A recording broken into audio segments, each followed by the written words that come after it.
మూడు కీలక బిల్లులపై తీవ్ర ఉత్కంఠ కొనసాగుతోంది. లోక్సభలో ఈ రోజు కూడా సుదీర్ఘంగా చర్చ సాగనుంది. 131వ రాజ్యాంగ సవరణ బిల్లుపైనే అందరి చూపు ఉంది. సుదీర్ఘ చర్చ తరువాత ఈ రోజు సాయంత్రం 4 గంటలకు ఓటింగ్ నిర్వహించనున్నారు. డీలిమిటేషన్ బిల్లును వ్యతిరేకించింది ఇండి కూటమి. ఏ రాష్ట్రానికి అన్యాయం జరగదంటూ ప్రధాని మోదీ హామీ ఇచ్చారు.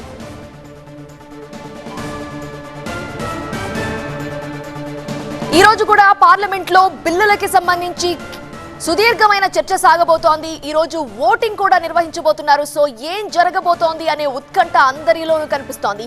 131వ రాజ్యాంగ సవరణ బిల్లుపైనే అందరి చూపు కనిపిస్తోంది. ఈ రోజు ఓటింగ్ జరగబోతోంది 4 గంటలకి. డీలిమిటేషన్ బిల్లుని ఇప్పటికే ఇండి కూటమి వ్యతిరేకించింది. అయితే ప్రధాని మాత్రం ఒక భరోసా ఇస్తున్నారు. ఏ రాష్ట్రానికి అన్యాయం జరగదు అని ఆయన చెప్తున్నారు.